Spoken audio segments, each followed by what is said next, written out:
Opinion यानी कि जनमत संग्रह, एग्जिट पोल यानी कि चुनाव के दौरान अपने वोटिंग अधिकार का प्रयोग करते हुए बाहर निकालना, एग्जिट यानी कि बाहर।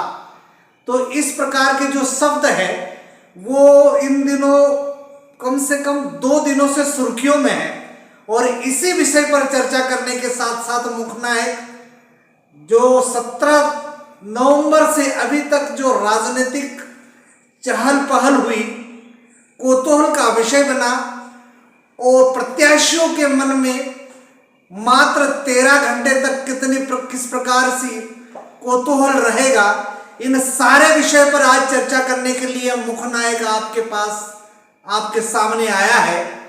अभिवादन स्वीकार कीजिए बालकृष्ण बाबेस्कर का। चूंकि मैंने बात की है जनमत संग्रह की, पब्लिक ओपिनियन, तो बात करते हैं कि आखिर पब्लिक ओपिनियन क्या होता है और एग्जिट पोल क्या होता है।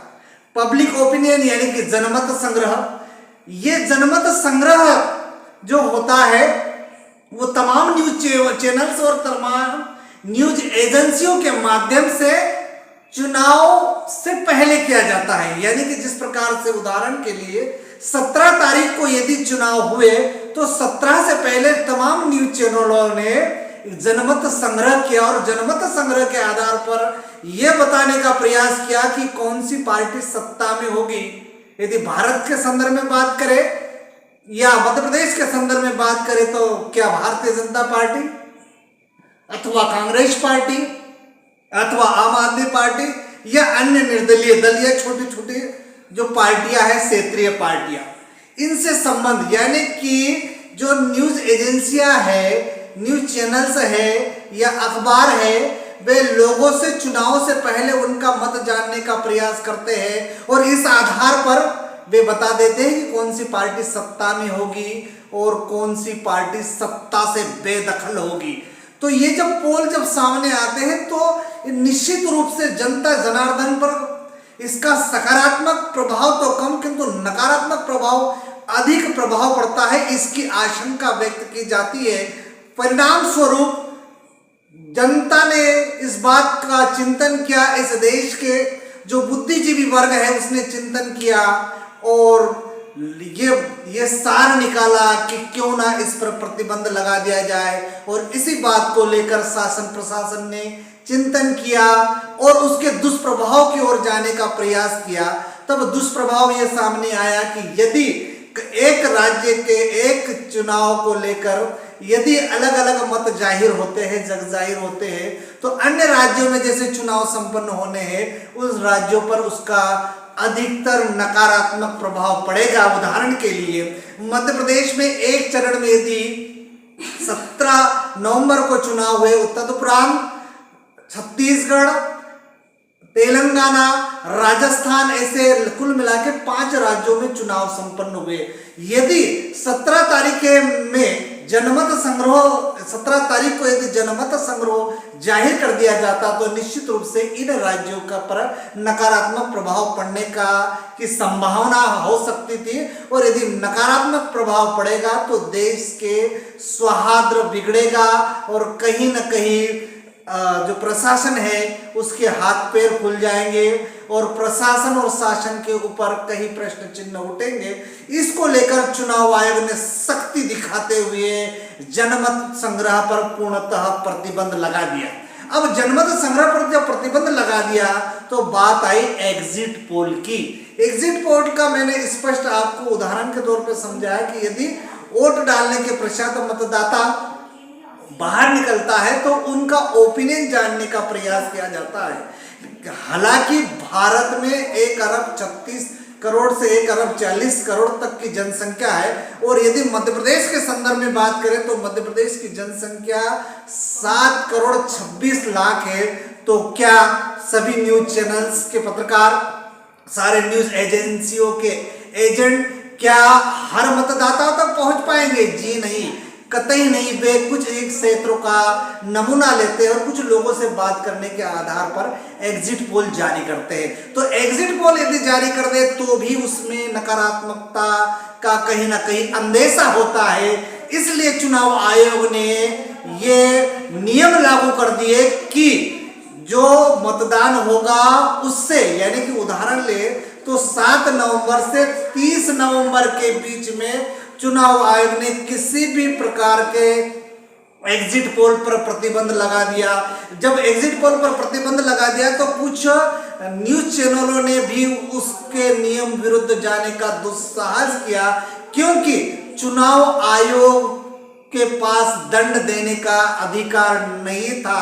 वो कार्यपालक दंड या न्यायिक दंड देने का अधिकार यदि चुनाव आयोग के पास नहीं था तो चुनाव आयोग कोर्ट की शरण में गई और कोर्ट का दरवाजा खटखटाया। तब कोर्ट ने नियम बनाया कि किसी भी प्रकार का एग्जिट पोल उनके समय अनुसार, निर्धारित समय के अनुसार यदि होगा तो ही उसको प्रसारित और प्रचारित किया जा सकता है। इसलिए 30 नवंबर के 6:30 बजे तक चुनाव आयोग ने प्रतिबंध लगा दिया था एग्जिट पोल पर। अब एग्जिट पोल के बाद बात आती है कि मध्य प्रदेश में जब एग्जिट पोल हुआ तो जो 8 एजेंसियां हैं उन्होंने ये कहा कि भारतीय जनता पार्टी, मध्य प्रदेश के संदर्भ में भारतीय जनता पार्टी कहीं ना कहीं विजित हो रही है।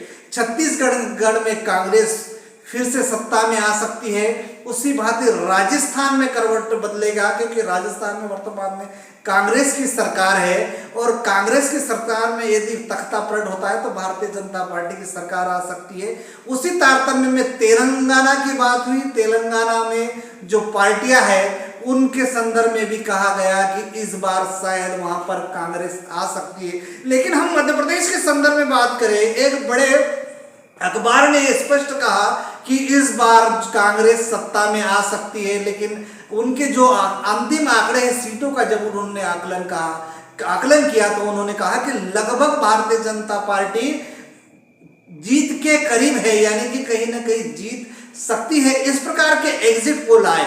अब एग्जिट पोल जो है शाश्वत सत्य नहीं हो सकते, इसलिए जनता जनार्दन से मुखनायक कहना चाहता है कि मात्र 13 घंटे बचे हैं। 13 घंटे के बाद इन 5 राज्यों में ईवीएम में जिन प्रत्याशियों का भविष्य खेद है उन प्रत्याशियों का भविष्य खुलेगा और वो प्रारंभ हो जाएगा 8 बजे से। जी हाँ, 8 बजे से जिन अधिकारी, कर्मचारी, प्रशासन के लोगों ने पोस्टल के माध्यम से अपने मताधिकार का सदुपयोग किया था उनके सबसे पहले गणना होगी और 1 घंटे के उपरांत ईवीएम मशीन खुलेंगे। जहां तक बड़वानी जिले के संदर्भ में, बड़वानी के लिए 21 ईवीएम मशीन, सेंधवा के लिए 21 ईवीएम मशीन, राजपुर के लिए 18 ईवीएम मशीन और पांसेमल के लिए 18 ईवीएम मशीन, कुल मिलाकर 78 ईवीएम मशीन जब खुलेगी तब वो दौर चलेंगे और 1-1 घंटे में रुझान सामने आना शुरू हो जाएंगे। क्योंकि इलेक्ट्रॉनिक ईवीएम मशीन का उपयोग है, इस बार जो ईवीएम मशीन का उपयोग संपूर्ण भारतवर्ष में विभिन्न चुनावों को लेकर यदि कर रही है तो निश्चित रूप से इलेक्ट्रॉनिक का जमाना है। लगभग 12 से 1 बजे तक सारी स्थिति क्लियर हो जाएगी। तो क्या भारतीय जनता पार्टी सत्ता में आएगी या कांग्रेस पार्टी सत्ता में आएगी? अब बात करते हैं बड़वानी जिले की।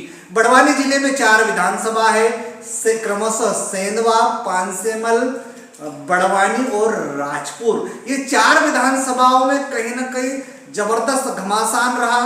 चुनावी के समय जो पार्टियों ने दमखम दिखाया, ताकत दिखाए, उन ताकत के परिणाम जब 3 तारीख को जगजाहिर होंगे, सार्वजनिक होंगे, तो फिर एग्जिट पोल के कितने नजदीक रहते हैं ये तो वक्त ही बताएगा। फिलहाल आपने यदि मुखनायक चैनल को सब्सक्राइब नहीं किया है तो कृपया मुखनायक चैनल को सब्सक्राइब कीजिए। सुबह 8 बजे से आपको मुखनायक सारी जानकारी देगा, कौन बनेगा मुख्यमंत्री और कौन सत्ता से बेदखल होगा, किसका तख्ता पलट होगा, कौन होगा इन 4 विधानसभाओं का विधायक। ये तो ईवीएम मशीन खुलने के बाद ही कल पता चलेगा। इसलिए केवल 13 घंटे का इंतजार कीजिए, मुखनायक आपको सटीक रूप से सारी जानकारी देगा। नमस्कार।